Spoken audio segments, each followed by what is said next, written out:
Amém, meus queridos. Vamos abrir as nossas Bíblias lá em Mateus, capítulo de número 7, fazendo leitura do versículo de número 24 até o versículo de número 27. Mateus 7, 24 a 27.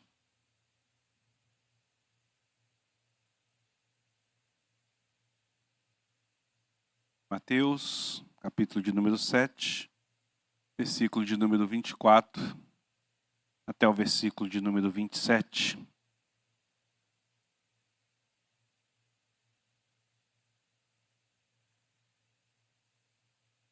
Mateus. Enquanto eu faço a leitura, os irmãos podem acompanhar. Aí na Bíblia de vocês nos diz assim a palavra do Senhor. Todo aquele, pois, que ouve as minhas palavras e as pratica, será comparado ao homem prudente que edificou a sua casa sobre a rocha. Caiu a chuva, transbordaram um rio, sopraram uns ventos e deram com ímpeto contra aquela casa, que não caiu, porque fora edificada sobre a rocha. E todo aquele que ouve estas minhas palavras e não as pratica, será comparado ao homem insensato que edificou a sua casa sobre a areia. E caiu a chuva, transbordaram rios, sopraram os ventos e deram com ímpeto contra aquela casa, e ela desabou, sendo grande a sua ruína.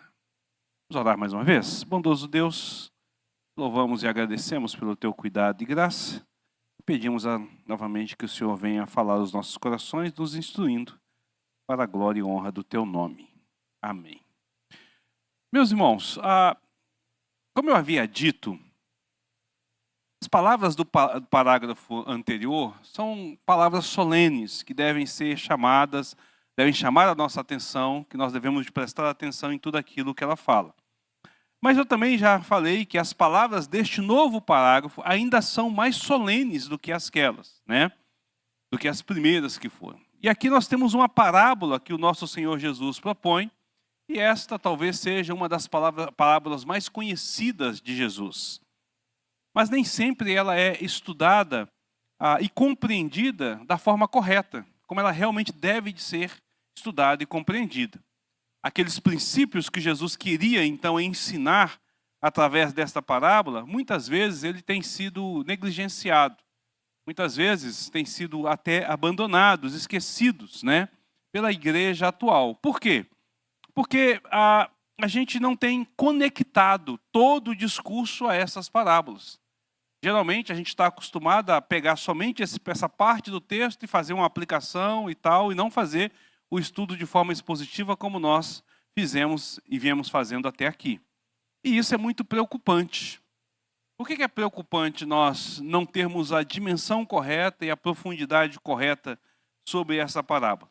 Porque aí o verdadeiro objetivo do Senhor, aquilo pelo qual ele contou a parábola, acaba se perdendo. A gente acaba não captando toda essa realidade, né? E perde o valor para o evangelho do próprio Senhor Jesus. Porque ele tem uma finalidade de dizer. Boa parte da culpa disso, como eu disse, é por parte dos expositores, que acabam fracionando sem dar a devida atenção ao ensino por completo. E parte também por nós, porque nós estamos acostumados a ler as parábolas separadamente. Porque em alguns evangelhos, por exemplo, há uma compilação de parábolas, elas acabam não estando ligada totalmente à localização e a gente acaba perdendo essa atenção. Mas a gente deve estar atento exatamente a todo o contexto, a tudo que está, né? Então, o que nós temos aqui? É sempre bom a gente lembrar aonde nós estamos, em que posição nós estamos. Este aqui faz parte, é a conclusão do discurso que o nosso Senhor Jesus faz ao sopé do monte, conhecido então como o Sermão do Monte, a sua pregação, o seu ensino que ele passa ali para os seus discípulos e para a multidão que está à sua volta. Quero lembrar aos nossos irmãos que Jesus sempre esteve com multidão à sua volta. Mas Jesus tem uma missão específica com este estudo em si. Ele está direcionando para os crentes. Ele está direcionando para aqueles que são seus discípulos, os curiosos, aqueles que não são convertidos, que estão lá para ver os milagres de Jesus, ou porque acham ele interessante. Jesus não está preocupado em entregar a mensagem para eles. Jesus está instruindo a sua igreja. Este é o principal objetivo dele, sobre aqueles então que são cidadãos do reino dos céus, tá certo? Então a gente sempre tem que estar põe isso em mente. Capítulo 5, 6 e 7 não é para descrente, é para crente. Jesus é ensinando os seus discípulos, tá? Todo sermão vai culminar numa aplicação. Ele tem que ter uma conclusão e uma aplicação final. E Jesus, então, faz a sua aplicação ali quando ele apresenta, então, as duas estradas. Quando ele apresenta as duas portas, e ele diz, e ele orienta, e ele direciona os seus discípulos a entrar pela porta estreita. Então, aqui termina o sermão de Jesus. Ele conclui da seguinte forma: tudo que vocês ouviram, tudo que vocês entenderam, a suma é: entrem pela porta estreita, caminhem pelo caminho apertado, porque é aqui que vocês encontrarão vida. Se vocês forem pelo caminho largo, se vocês passarem a porta larga, ali há perdição. Ele culmina, ele termina o seu sermão dessa forma. Ele leva os seus discípulos a compreender que eles estavam agora numa trilha que há dificuldades, que é estreita, não é regalada, não é fácil, né? Mas é a trilha que leva, de fato, para a vida eterna. Tá certo? Ele deve trabalhar para poder entrar nessa questão. Contudo, o Senhor Jesus também sabe que, por conta das nossas falhas, por conta da maneira como nós somos, da percepção das coisas, a mensagem dele precisava de alcançar de forma mais direta esse nosso ímpeto, né? Então, o nosso amoroso Senhor, conhecendo as nossas limitações, nos oferece agora as ilustrações finais da sua conclusão, fazendo com que a gente compreenda o que é exatamente entrar pela porta estreita, o que significa exatamente caminhar pelo caminho apertado. E aí ele passa a trazer isso através de 3 ilustrações, né? As 3 ilustrações, todas elas apontam para a culminação. Elas estão interligadas e vão falar da mesma coisa. Preste atenção. É o caminho apertado. É a porta estreita. É nela que vocês têm que estar focados. E todas vão trabalhar exatamente nessa direção, para que a gente continue trilhando aqui. Na sua primeira ilustração, ele vai colocar que é importante a gente reconhecer que há falsos profetas, que há falsos ensinadores, que há pessoas que se dizem porta-voz de Deus, mas elas são falsas. E elas estão em nosso meio. Mas elas não estão para ser boazinhas conosco, para nos encaminhar para o local correto. Não. Elas estão ali para poder nos devorar. São ovelhas, né, em peles, são lobos em peles de ovelha. Depois ele vai dizer que nós precisamos também fazer uma autoavaliação. Não basta a gente identificar aqueles que são os falsos profetas. Não basta a gente perceber aqueles que estão fora, que estão longe da gente. É importante a gente fazer isso, mas é importante também a gente perceber se nós estamos entendendo e se nós estamos realmente caminhando por esse caminho apertado. Então é importante fazer uma autoavaliação para que nós não estejamos enganados quanto à nossa caminhada. Venhamos a caminhar de forma errada, tá certo? E agora, em terceiro lugar, o nosso Senhor vai concluir tudo isso, vai fechar tudo isso, agora apresentando a parábola.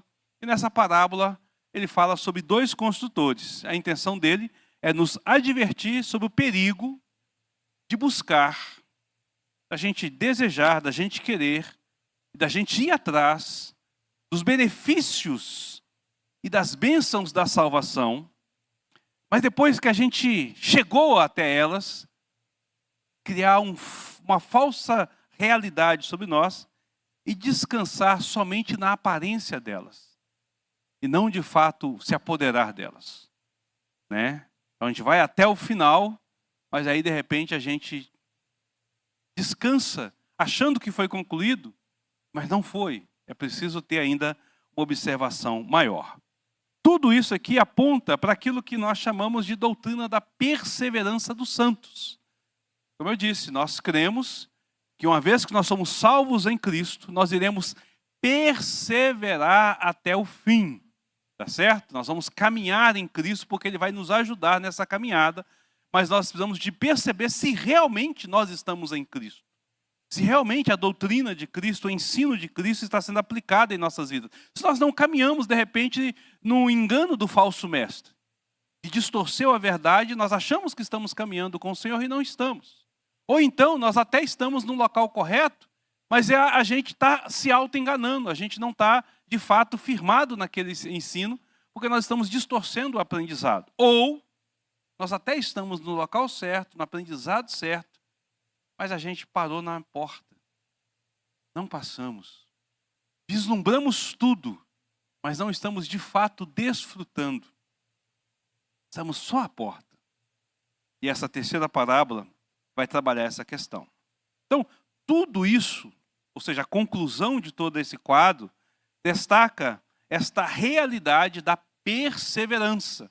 Ou seja, é agora que nós lutamos para perseverar na caminhada cristã. Não com a nossa força, com a graça e com a misericórdia do Senhor. Mas nós não podemos simplesmente dizer, está tudo resolvido, pronto, acabou, deixa para lá. Não precisamos fazer mais nada.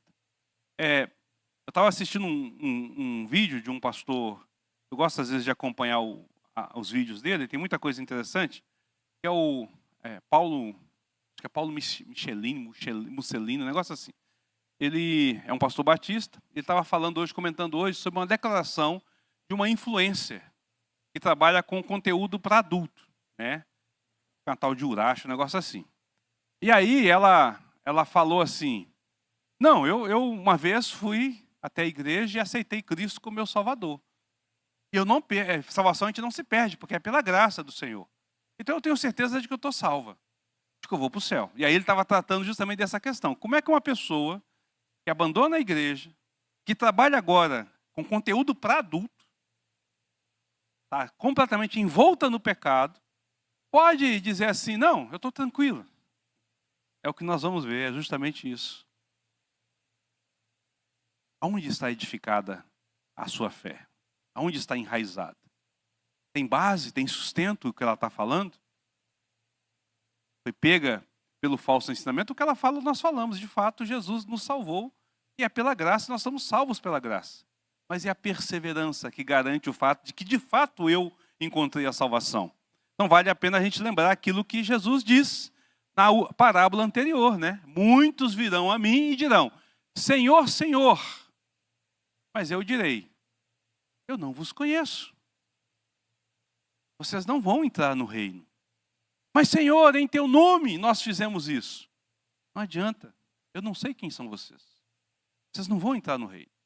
Pessoas que estão ali achando que vão entrar, ou seja, estão se auto-enganando, porque não estão buscando entender que a caminhada cristã é também uma caminhada de piedade e de santidade, de vida com o Senhor. Não é de qualquer jeito, tá certo? Então, tudo isso vai culminar nessa realidade. Bom, o que nós vamos ver aqui, então, com essa última parábola? Nós vamos ver a diferença entre o cristão genuíno e aquele que aparenta ser. Entre aqueles que são verdadeiros filhos de Deus e aqueles que acham que são. É o que Jesus está dizendo. Olha, não se engane. Jesus está dizendo. Se não passou pela porta estreita, se não está no caminho apertado, você pode até achar que é, mas não é. Em outras palavras, ele está dizendo, não se engane. O fato de você estar numa igreja, ser membro da igreja, dizimar, participar do culto, não garante que você é crente. Não garante. Há coisas que você precisa de observar na sua pessoa, que está além dessas coisas. E é isso que ele vai trabalhar. Não são as coisas aparentes que resolvem. São aquilo que eu não consigo observar na vida do outro e só consigo observar dentro da minha vida. Ok? Pergunta, comentário, crítica, alguém? O nosso irmão Romualdo ali. Boa noite. Eu faço essa comparação, pastor, como uma grande construção, onde a gente começa ela e ela demora muito tempo. Às vezes as pessoas me perguntam, quanto tempo você frequenta uma igreja? Quanto tempo você é convertido? E eu costumo dizer que eu me converto a cada dia. Porque é o seguinte, nosso processo de conversão, é uma caminhada longa, muito árdua, e às vezes o fardo é um pouco pesado, né? Que às vezes as pessoas falam para o outro assim, vem para a minha igreja que seus problemas acabaram. Não. A igreja vai te dar uma base para você lidar com as suas situações difíceis de uma forma melhor. Não, se está muito claro, a questão de um luto, né? Você percebe isso nitidamente quando você vai num velório, né, de uma pessoa cristã e quando você vai num velório de uma pessoa que não é cristã. Então, assim, eu creio que essa nossa caminhada com Cristo, ela nos orienta a lidar com situações, problemas que surgem no nosso dia a dia com mais tranquilidade e com mais clareza e não desespero, né? Então, assim, eu digo que a minha conversão tem 40 anos, mas a minha mudança ela é diária. Aquilo que eu fazia ontem, eu não faço hoje, procuro não fazer amanhã, procuro não fazer depois, e aí ela vai... E é bom que ela aconteça devagar nas nossas vidas, porque às vezes as pessoas vão com pressa demais, acaba se tropeçando, caindo, e aí o testemunho cai na frente da pessoa. Amém. Mais alguém? Boa fala. Vamos lá então, queridos. O que nós vamos ver hoje? Nós vamos perceber o seguinte, que essa parábola, Jesus a faz através de semelhanças e de contrastes. Há dois homens, há duas construções, duas casas, né? E o nosso Senhor então apresenta o seu ensino, extrai a verdade, nos traz a profundidade do seu ensinamento através disso, dos contrastes e das semelhanças destes que ele agora apresenta. O nosso objetivo hoje é analisarmos a semelhança entre esses dois homens e essas duas casas. É aqui que nós vamos ter o nosso ensino, tá? A gente precisa de ter essa percepção para que a gente então possa, a partir daí, a gente então extrair a lição. Temos de entender quais são as semelhanças, depois nós vamos entender quais são as diferenças. Só aí é que nós conseguimos extrair de fato todo o ensinamento que é importante para as nossas vidas. Mas antes de fazer isso, nós precisamos de entender como eram as casas. Jesus usa uma parábola. Dois homens construíram duas casas. Mas como eram as casas na época do nosso Senhor? Porque no nosso tempo, quando a gente lê, a gente imagina a casa no nosso tempo, como ela é hoje, tá certo? Mas as casas daquela época não são igual às nossas. Então, como eram as casas no tempo de Jesus? Então, no primeiro século, as casas palestinas eram bem parecidas, bem semelhantes umas com as outras. André, a imagem lá. Esqueceu. Põe a primeira imagem aí.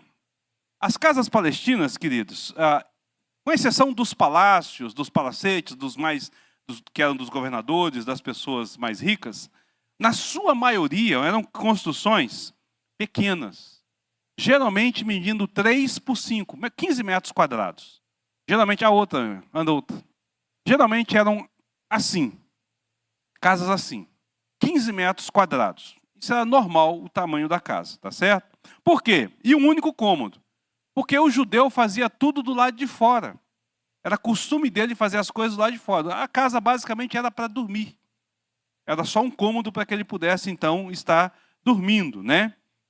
Então eles tinham ali um pátio, onde eles faziam as coisas, né? Onde eles agiam com as coisas, e tinham também um terraço, que é a parte do telhado em cima, tá certo? Então a parte de cima é um terraço, aonde eles também ficavam ali, que é o cenáculo, aonde Jesus fez a ceia, aonde Pedro estava orando, entendeu? É aonde aconteceu o Pentecostes, é ali em cima, naquele cenáculo ali, aquela parte. Tem uma escada por fora, que sobe e vai lá.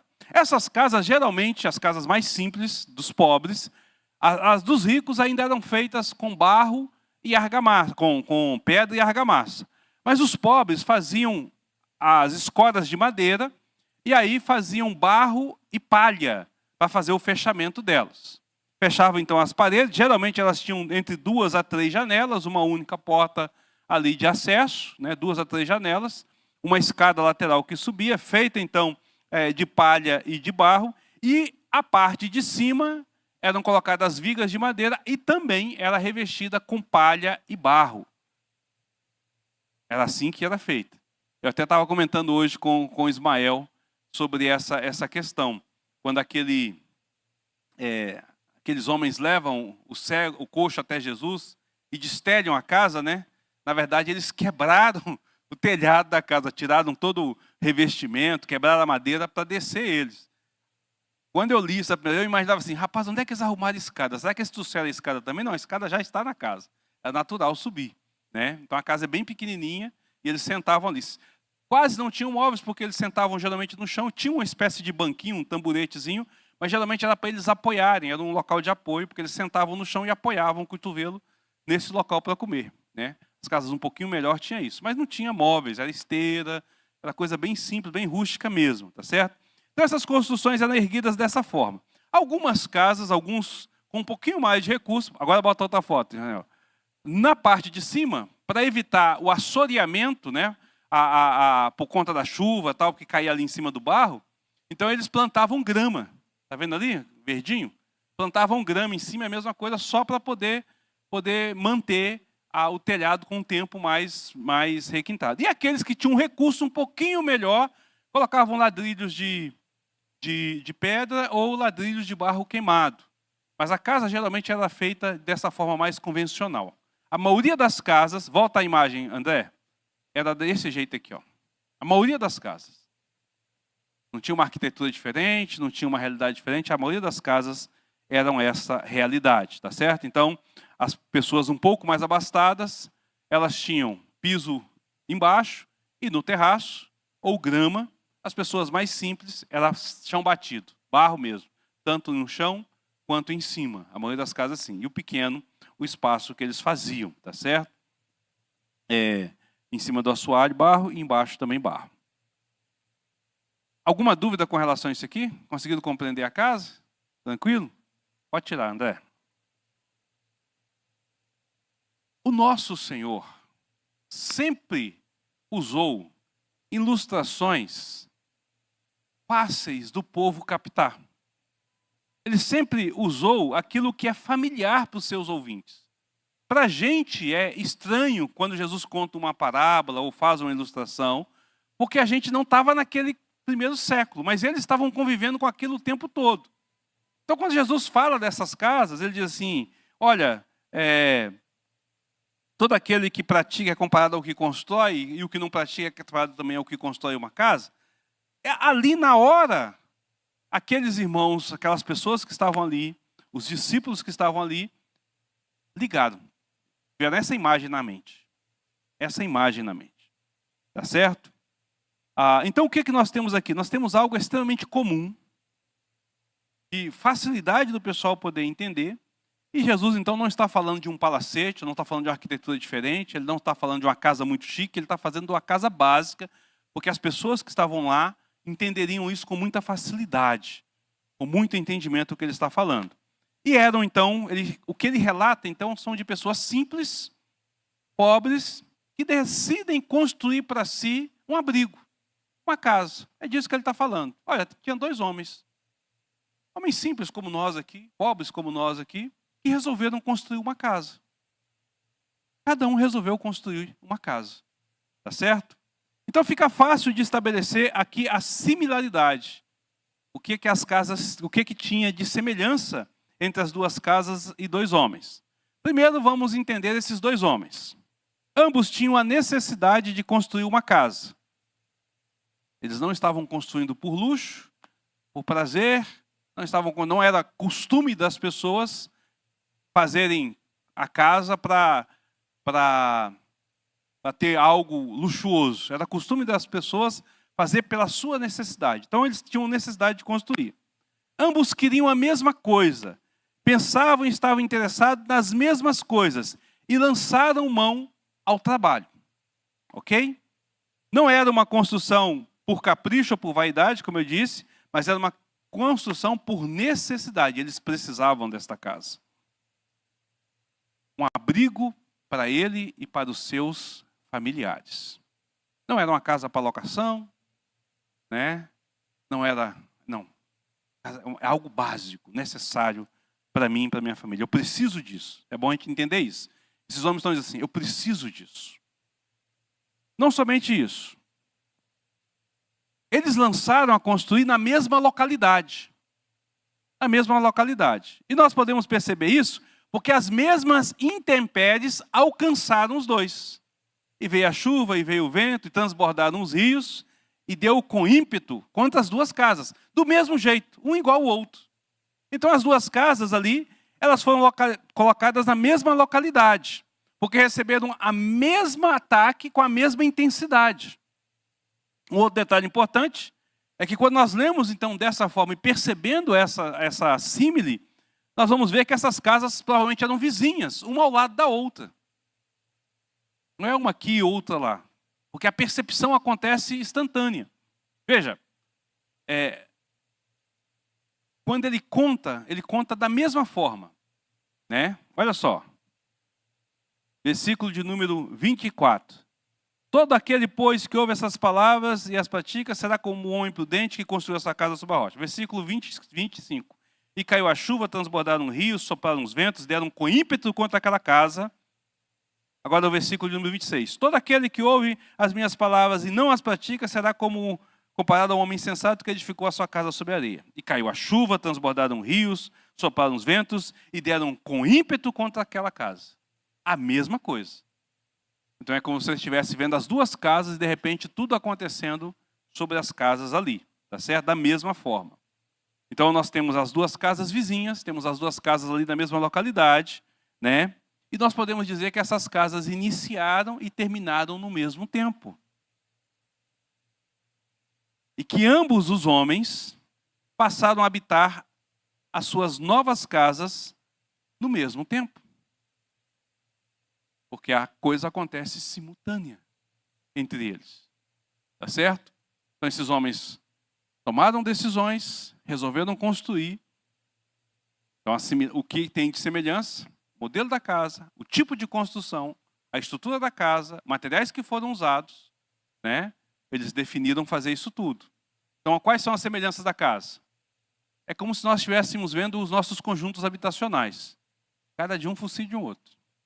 Até a cor da porta é a mesma. Sabe os nossos conjuntos habitacionais? Você olha hoje, moderno, e fala assim, é uma casa igualzinha a outra. Depois que o morador entra lá, é que ele vai mudar alguma coisa na casa. Naquela época nem isso fazia, entrava do mesmo jeito. Então a semelhança dessa casa é que elas precisam, então quando nós olhamos é que ela parece ter o mesmo formato, ter a mesma capacidade, ter o mesmo tamanho, e deveria de ter, porque igual eu falei, a maioria das casas eram 3 por 5, 15 metros quadrados, e era esse formato que eu mostrei para você. Era assim que era a casa, com muito pouca exceção de algumas pessoas mais abastadas que faziam diferentes, né? A maioria das casas era desse jeito. E aqueles então que passavam ali na rua, imagine que eu passei aqui nessa rua, eu estava comentando isso com o seu Luiz outro dia. A gente estava indo para a Barra da Gota, eu falei, seu Luiz, eu passei aqui esses dias, há um mês atrás, esse terreno estava sendo limpo, já tem um galpão erguido. Não é possível. O pessoal com esse pré-moldado, rapidinho, um mês, já está terminando a construção. O araguaína que cresce, já reparou isso? Você anda, passa aqui, daqui a um mês você passa, mas você não tinha esse negócio aqui. Daqui a um mês, 2 meses, daqui a pouco já está até funcionando. Então imagina essa pessoa passando ali e ele fala assim, tem alguém construindo aqui, 2 casas estão passando aqui. Beleza, ele passa. No outro dia, quando ele volta, ele vê a mesma estrutura. Os trabalhadores trabalhando ali de forma simultânea, construindo a mesma coisa. Ele não consegue identificar uma casa da outra porque as duas são iguais, né? Então aqueles que passavam não conseguiam ver. Depois que ela estivesse pronta, ele não conseguiria identificar uma da outra. São iguais. São idênticas as casas. Tá certo? Telhado, tudo igual. Tudo igual. Pergunta ou comentário? Não? Ok. O que isso nos leva a deduzir? Que aqueles homens apreciavam o mesmo modelo de casa, trazendo o contexto. Tinham a mesma apreciação. Não somente cada um deles queria uma casa, necessitavam de uma casa, mas também estavam ali no mesmo local, vizinho entre si, com as mesmas características de terreno e se puseram a fazer a mesma coisa. As ideias em questão, então, eram idênticas entre um e outro. Se eu estou passando e vendo, não vejo diferença. Se você está passando e vendo, você não vê diferença. Você percebe que todos ali estavam ali interessados na mesma coisa. Entende? O que isso traz para nós? O que nós aprendemos com isso?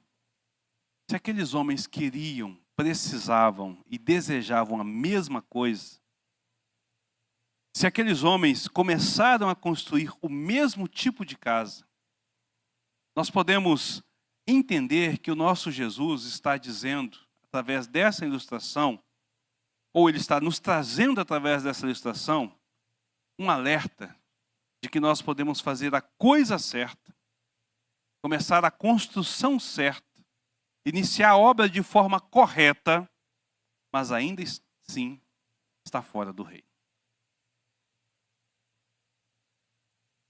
Por um detalhe.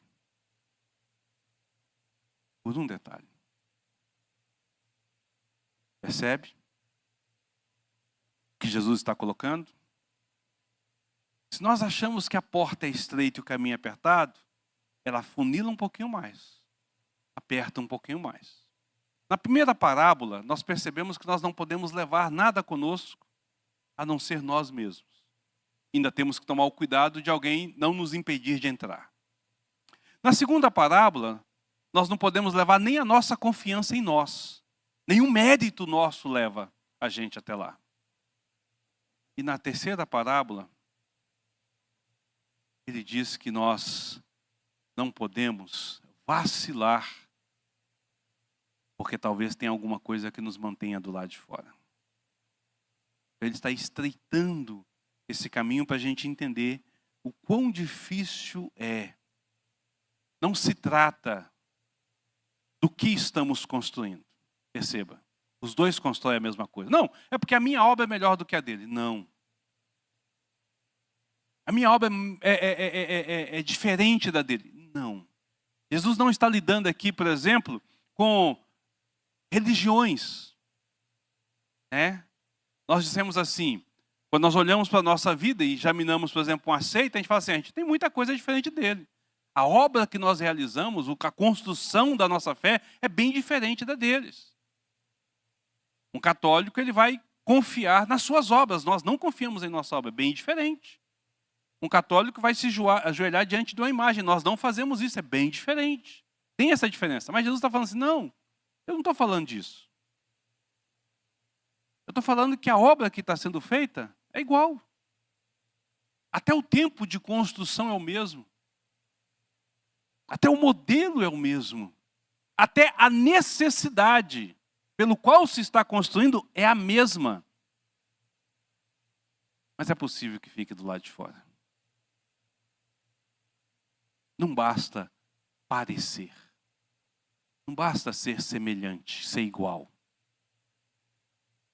Só isso não é suficiente. Não é suficiente. Entende? Essa parábola, a exceção está no alicerce. No que ficou enterrado. No que está para fora, é igual. O que eu vejo é igual. Por isso que nós dissemos que a salvação é algo individual. É entre você e Deus, e eu não tenho a menor chance e capacidade de julgar a sua salvação. Mas eu posso perceber quando você não está produzindo os frutos adequados, e posso te orientar para que você perceba que você precisa de ter os frutos adequados. Mas há momentos que eu não consigo perceber isso.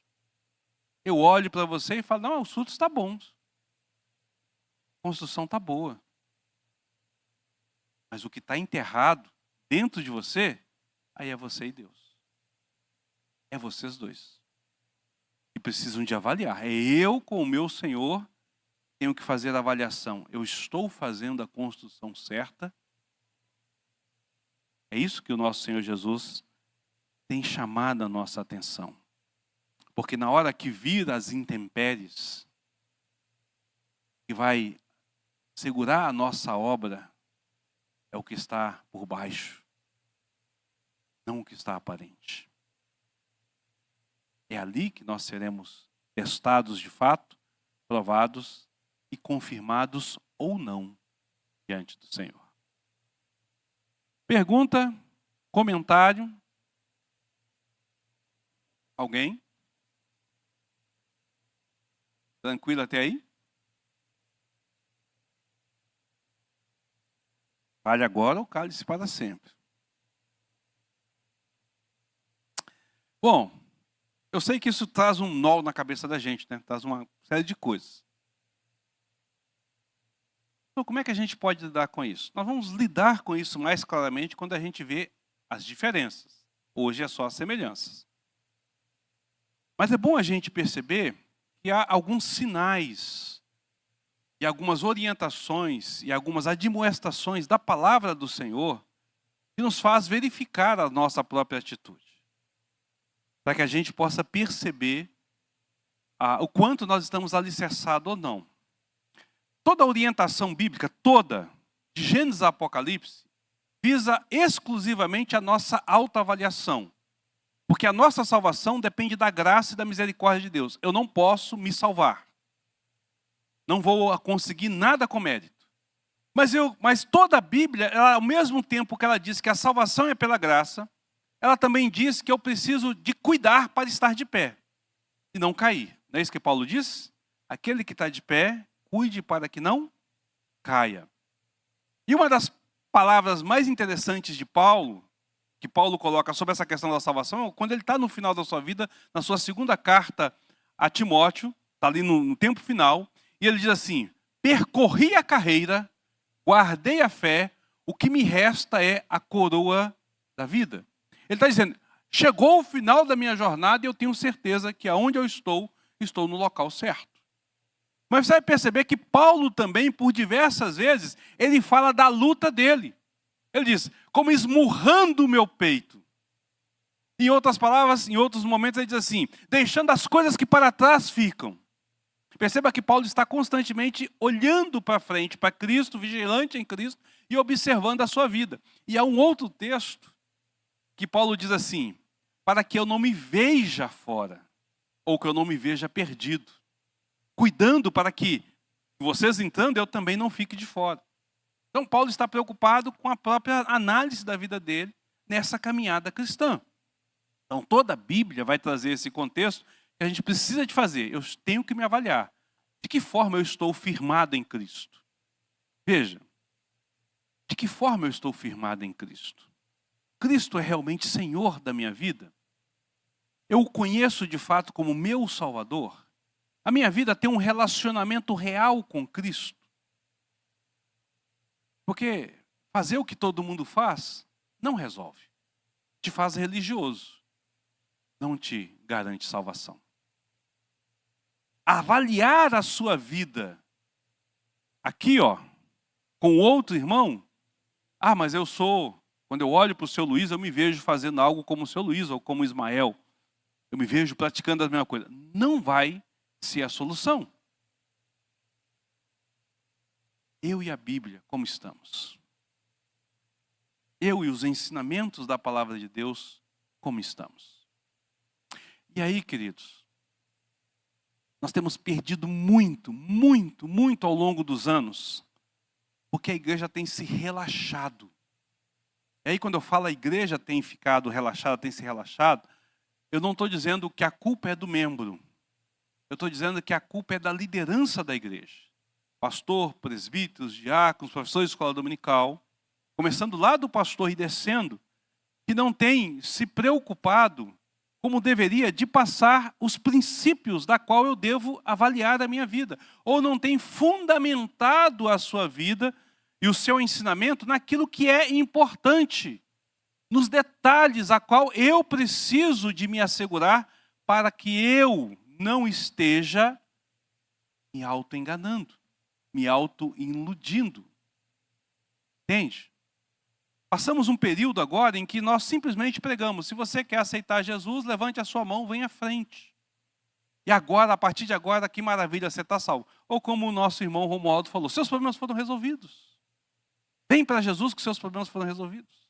A pregação da igreja atual, agora, tem focado muito nas questões emocionais. As questões emocionais. Depressão, ansiedade e outras coisas, vícios. A gente tem falado muito sobre isso, tem lidado sobre essa questão. São temas atuais que precisam de ser lidados, mas nós estamos esquecendo da base, da doutrina que nos alicerça em Cristo. Isso tem feito com que a igreja busque essas coisas e não se preocupe com aquilo que de fato é essencial. Veja, você não pode perder a sua salvação. Estando salvo, estará salvo até o final. E você irá perseverar até o final. Mas você pode estar enganado sobre a sua salvação. E aí, querido, é você e Deus. Ninguém pode dizer para você que você é um salvo ou não. A não ser você avaliando a sua vida à luz da palavra do Senhor. À luz dos seus ensinamentos. E é isso que o nosso Deus, que o nosso Senhor Jesus Cristo está passando aqui. Passou pela porta, está no caminho estreito, tem certeza disso? Então você é aquele construtor, você é um desses que construiu de forma prudente. Os homens são iguais, as necessidades são iguais, os desejos são iguais, a construção é igual, a intenção é a mesma. Essas são as semelhanças. Mas resultados diferentes. Resultados diferentes. Pergunta ou comentário final? Alguém? Então hoje nós vamos terminar um pouquinho mais cedo, nós vamos parar por aqui. Porque não dá tempo de eu falar das diferenças, né? Preciso de um tempo maior para falar. E também para que vocês possam refletir sobre essa questão. Para que vocês possam entender isso. Não sei se vocês já ouviram esse estudo dentro dessa linha, dentro dessa temática, daquilo que a gente está colocando. Como eu falei, tem sido muito difícil a gente ouvir esse tipo de estudo. Mas ele é extremamente importante. Semana que vem a gente fala sobre as diferenças.